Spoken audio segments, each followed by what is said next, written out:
Peace, blessings, and power, YouTube family. Hope everyone is having a fantastic Friday. Want to welcome you to another edition from the Doctor's Corner and want to say Happy National Family Caregivers Month as we celebrate the entire month of November as the official month for family caregivers. We briefly spoke yesterday in terms of the third Friday in February is recognized as National Caregiver Day.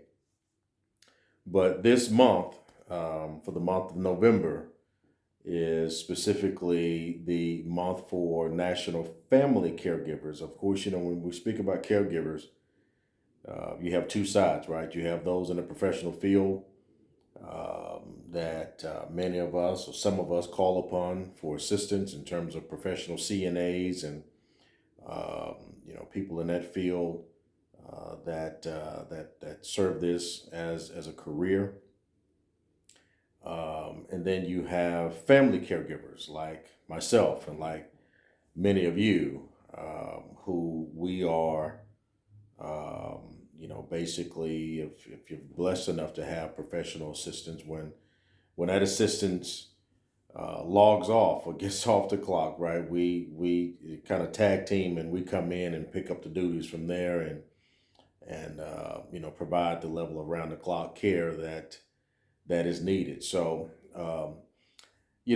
family, I think if you've visited this community prior to now, you know my feelings on this. In terms of my passion, as it relates to family caregiving, and I've certainly spoken about from a political spectrum my feelings on that as well. If you're new to this channel, caregiving is something that is vitally important to me.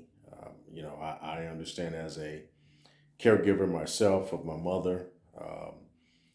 I understand all of the aspects that goes into this responsibility, and so the challenges that occur and that exist when you're attempting to balance, yourself in terms of work and your different layers of family, because my mother, of course, she's one layer of family, but then I have my own family as well in terms of having to take care of my own home and that sort of a thing. And so it's a lot that goes into it. And so I'm part of that sandwich generation that we've, those of us who've been in this community for a little while now, we've discussed in terms of, highlighting, I'm in between taking care of two different generations with my daughter, and then having my mother, so with that, it's very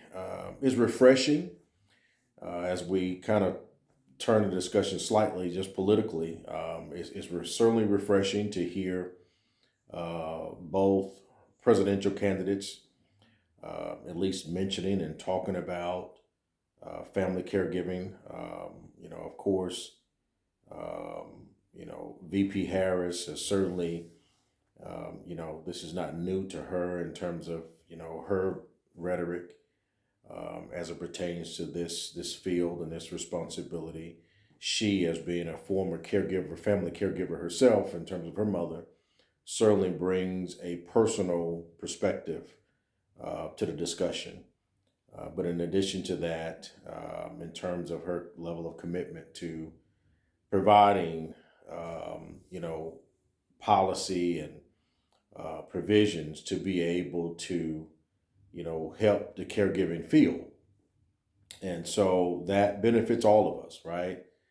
And, as recent as I think maybe yesterday, today is November the 1st. And so I think it was yesterday that former President Trump, has began, at least speaking about it.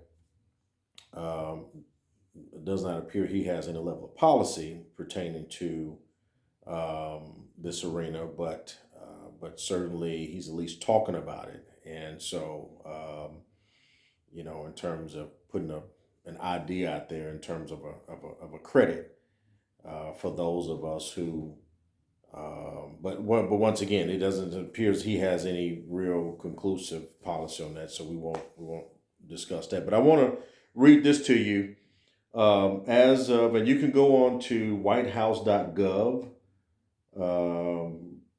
and look this up.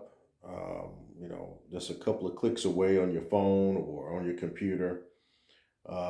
This was dated October the 31st, 2024. It's entitled A Proclamation on National Family Caregivers Month, 2024. And it reads, this is from the briefing room, presidential actions, right? And once again, this is October 31st, 2024. Family caregivers are the backbone of our nation, making tremendous sacrifices to be there for the people who need and cherish them most. This month, we honor their selfless love and courage, and we commit to getting them the support they deserve. They should know their country has their backs. For far too long, the cost of care in this country has been too high. Today, millions of Americans are part of the so-called sandwich generation, caring for both young kids and aging parents at the same time. Too many families struggle to afford help, spending their own retirement savings to pay for the care of the loved ones, or quitting their own jobs to stay home and provide it themselves. Most often, it is women who bear the brunt of care work, and the pay for professional care workers is far too low. In the United States of America, no one should have to choose between caring for a parent who raised them, a child who depends on them, and a paycheck that they need. That is why I signed the American Rescue Plan, which made the biggest investment in child care ever. It delivered historic support to over 225,000 child care programs, serving as many as 10 million children across the country, helping keep their doors open for millions of working families who rely on them. It expanded the child tax credit, which helped cut the child poverty rate nearly in half. Overall, my administration increased funding for child care by nearly 50%, while helping states expand and strengthen programs that enable low-income families afford child care as well. We also required companies seeking significant federal funding from our CHIPS and Science Act to submit a plan on how they would help employee access affordable child care. We have finalized new rules that strengthen staffing standards in nursing homes to ensure residents can age with dignity. We have made sure that home care workers get a bigger share of Medicaid payments so more Americans can keep living in their own communities and homes. And we have worked to increase Medicare resources to promote equitable access to care and caregiver training. But we have to do more to ease the load on America's 50 million unpaid family caregivers, who too often still shoulder the burden of care all alone. Through the American Rescue Plan, we devoted $145 million to the National Family Caregiver Support Program, which delivers counseling, training, and short-term relief to family caregivers and other informal care providers. Furthermore, my administration released the first ever national strategy to support family caregivers, which include new initiatives that directly support family caregivers and strengthen existing programs.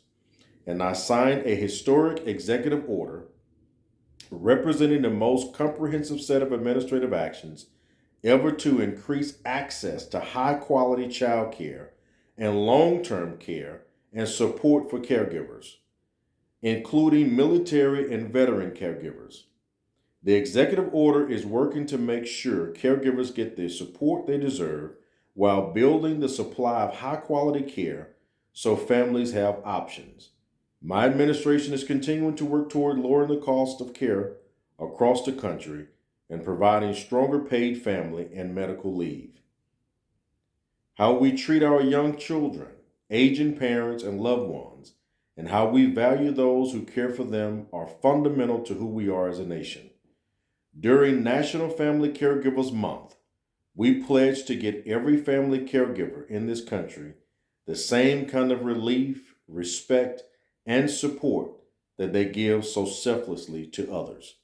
Now, therefore, I, Joseph R. Biden Jr., President of the United States of America, by virtue of the authority vested in me by the Constitution and the laws of the United States, do hereby proclaim November 2024 as National Family Caregivers Month.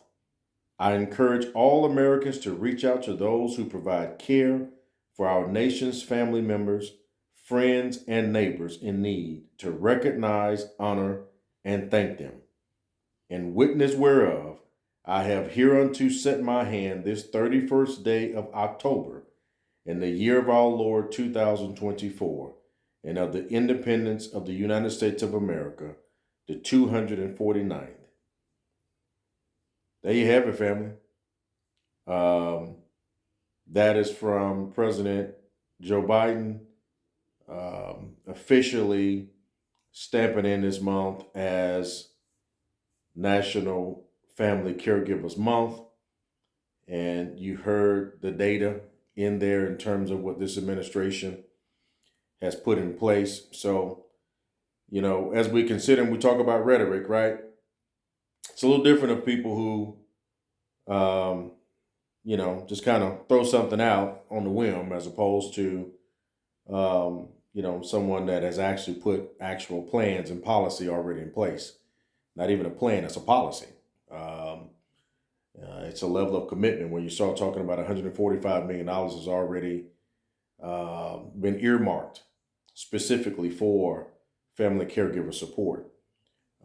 So basically what this sounds like is,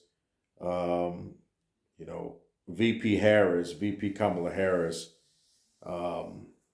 in terms of her proposal and what she wanted to do to assist, the family caregiver and the caregiver industry, she already has the funds to do it. All she'll need now is basically the support from Congress and from the Senate to be able to enforce it. But the playbook has already been written.